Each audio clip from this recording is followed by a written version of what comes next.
What's up everybody, Nate here, and the housing market shakeup in the United States continues as we just saw the fastest price reductions in American history. And not only that, but we even have more home buyer cancellations happening all throughout the nation. Some of the largest cities in the country are starting to decrease their home prices by around 20% or more, and this is because home mortgage rates have recently hit around 7% for a 30-year fixed mortgage. Meanwhile, on the opposite side of things, home builders have been trying to create new homes in the United States, but all of the new homes that they're building, they're basically getting stuck with because nobody wants to take on a new mortgage right now because interest rates are so high and prices are still way unaffordable all throughout the country. So with all of that said, today I kind of want to just give an update on what exactly is happening in the housing market, how all of these high interest rates and really low demand are going to affect everything in the future and everything that we can expect in our economy in 2022 and beyond. All right, so the first thing I want to talk about is housing prices. Now, all the way back in July, the month-over-month price change for homes on average dropped by around 2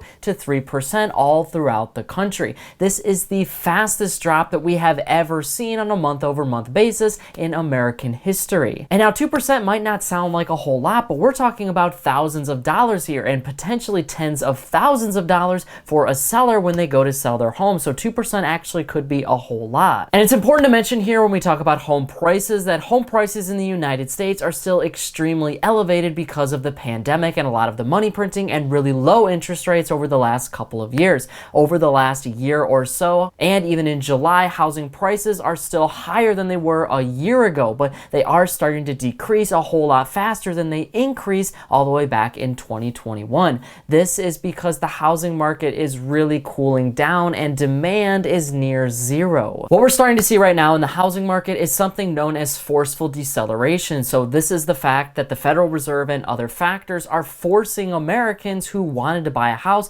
into, well, not buying a house in 2022. They simply can't afford it because mortgage interest rates are going up so high and prices are still really elevated all throughout the country. Americans are really struggling to find the money for a mortgage or a down payment or closing costs. So they're just not able to afford a home right now, which means they are barred from getting a mortgage, which means they can't own a house. This is a really big issue because it's pushing up the price of other things in the US too, like land costs and other maintenance costs and energy, and of course rent is going up all throughout the United States. That's because Americans still need housing, so if they can't get that house, then they're just pushed down to the next thing. Kind of connected to that, we have home buyer contracts, and those are starting to get canceled faster and faster every single month. They've been sitting at around 15% every single month for the past 3 months.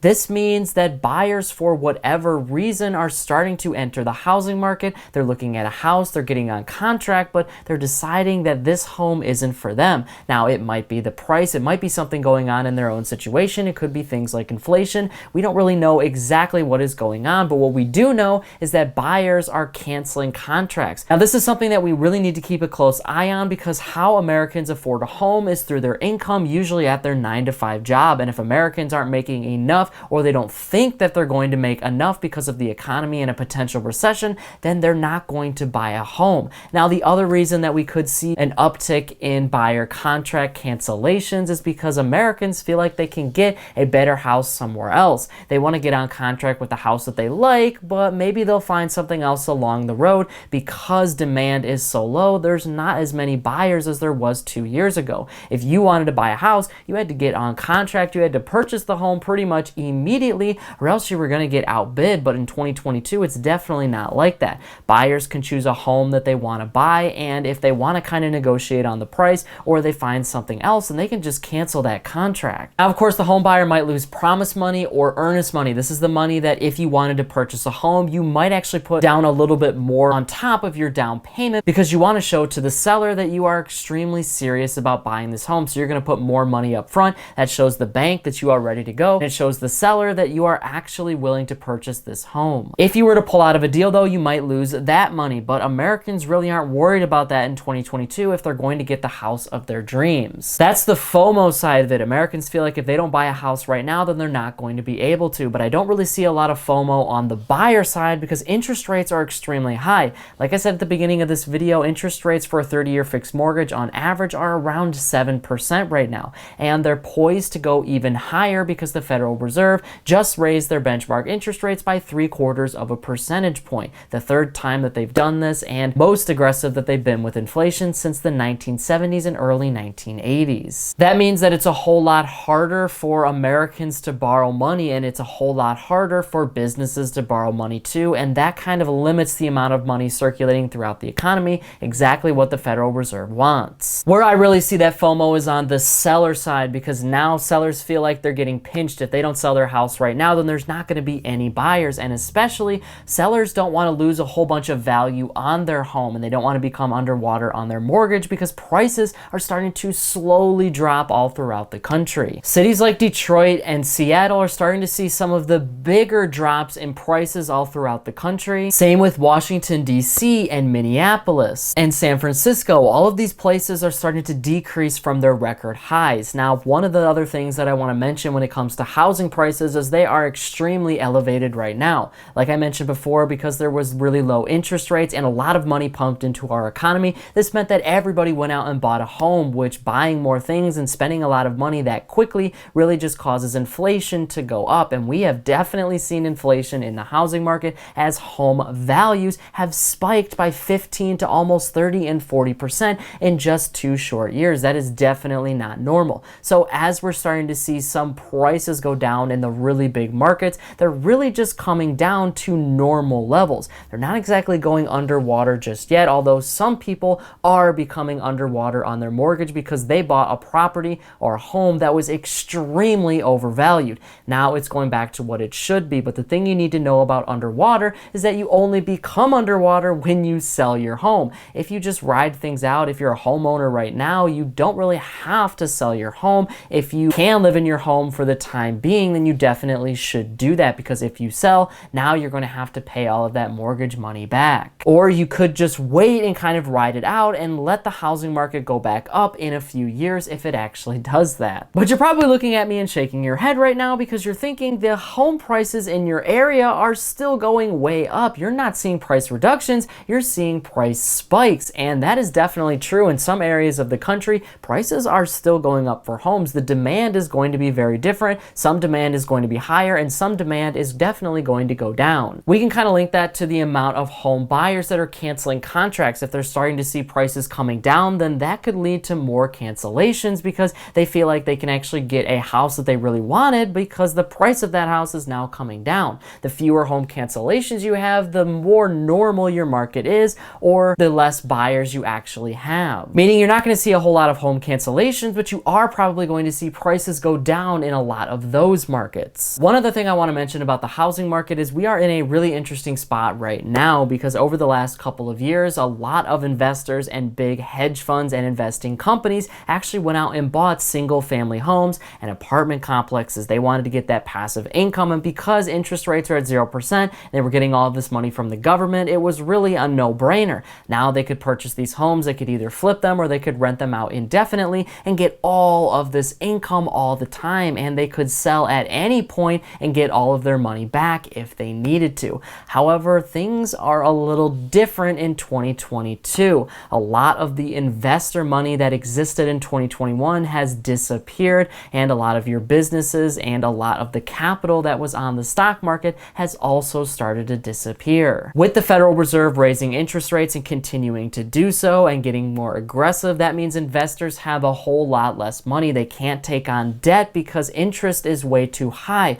They're not going to make as much profit off an investment, so they're just going to wait on that investment. So in 2022, we're probably going to see a big slowdown in investors purchasing these homes. As that happens, prices are going to come down even more because who could afford a home over the last couple of years with the median price going well above $400,000? Well, big hedge funds and investor companies that have billions to spend, not the average American. That was part of the reason why prices got pushed up so fast in such a short time. There's also something really worrisome going on in this economy right now, and that's foreclosures. Now, we haven't seen a huge spike in foreclosures, but as Americans realize how much it costs to own a home, whether it be general maintenance or insurance or taxes, that continues to just go up every single year. And of course, you've got energy costs and inflation eating into a lot of other Americans' paychecks and bills every single month. Well, slowly all of these things are going to trickle down into the housing market. As we start to see a recession, if that actually comes, or an economic slowdown, this means that Americans are going to be buying less. And what they're going to start with is a lot of your optional spending, like travel or a brand new car or something like that. They're going to slowly stop buying those things. And we've already seen auto repos jump in the United States as Americans have started to not pay their auto loans back because they just don't have the money. It sucks to not have a car, but it sucks even worse to not have a house. So they're going to not pay their car first. But as we see this slowly trickle down, we're going to eventually see all of this lack of spending hit the housing market. Americans are not going to be able to afford their homes, whether it's because unemployment is starting to rise, or it's inflation, or they just have an adjustable rate mortgage that went up. They're not going to be able to afford their home, and that could be a big problem for a lot of these investors who are renting these houses out. Now they're not going to get that income even more, and that is going to translate into the stock market and other markets all throughout the country. Now those markets are going to be getting even less money because the investors have even less money to spend. And that's kind of the uncertain thing about our economy right now. You've got to understand that in 2021, because of all of the money and low interest rates, businesses expanded a lot. And in that growth, they tried to hire as many people as they could at salaries that they really couldn't support in the first place. That's because at the time, it looked like there was so much money, and they didn't know when the Fed was going to taper its quantitative easing program, and they didn't know when Americans were going to stop spending. Now in 2022, Americans have stopped spending. The Fed has started to taper on Wall Street, and they have started to raise their interest rates. So now all of those people that they hired, well, they're not going to be able to employ all of those same people at that same salary. It's unsustainable for growths and for profits. But a large portion of those people also bought homes. So as you start to see unemployment and more layoffs, you're probably going to see that coincide with foreclosures in the United States. And that is most likely coming in Q4 or in Q1 of 2022 or 2023. And again, it really just depends on how far the Federal Reserve goes here, and that will basically determine if we have a housing market crash or not. A crash to me means that we have a whole lot more supply than there is demand, and prices have completely reversed. So what somebody bought a house for, say 2 or 3 years ago, it is now worth less than that. That would be a complete housing market crash, with prices going down 20 to 30% or even more all throughout the country. Now you have millions of Americans that are underwater on their mortgage, so they're not incentivized to sell anymore, but interest rates are far too high, so people are not willing to buy a home, which means prices come down even further. And that's going to trickle into a lot of other markets too. So if the Federal Reserve continues to raise interest rates aggressively for a very long time, say into 2023 and 2024, then the housing market could be in shambles for a very, very long time. But I want to leave you with this. That scenario is definitely not an absolute given, because the fact of the matter is, if the majority of Americans keep their job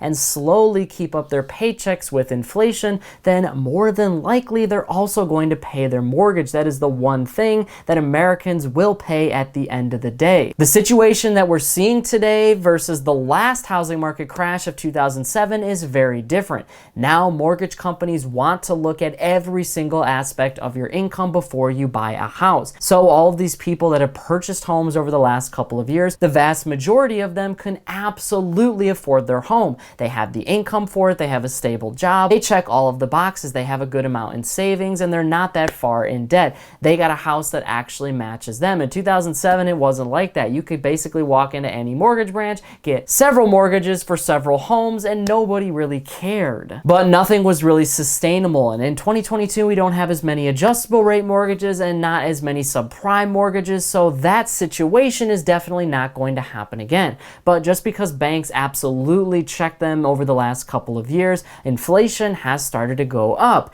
And because they can't really check today to see if these Americans can now afford their home with factors like inflation and new layoffs, well, that could be a serious problem. But like I said, as long as you don't see mass unemployment in the United States, then you're probably not going to see an outright housing market crash. Are prices going to come back down? Absolutely, but they need to come back down because they are completely unaffordable right now for most Americans. Remember, the true value of a home is what somebody is willing to purchase it for, not what somebody's willing to sell it at. And prices are extremely elevated, so yeah, they need to come down for for months and maybe even a year or two in the United States to kind of even everything back out and make sure that we can get back to that equilibrium of supply and demand. I'll definitely keep you updated on how things progress and change in the housing market, but as other markets in the United States, like the stock market and the cryptocurrency market, slowly start to go down, everything else is going to be affected and funneled into the housing market. The housing market is going to be the last one standing, and as of now, it's still on its feet. But I want to hear from you on this issue. What do you think about the housing market in the United States? Do you think we're close to a full-blown crash, or do you think the housing market is actually starting to grow in the US? Whatever your thoughts are, leave a comment below before you go. But that is it for today's business and financial news breakdown. Thank you so much for watching.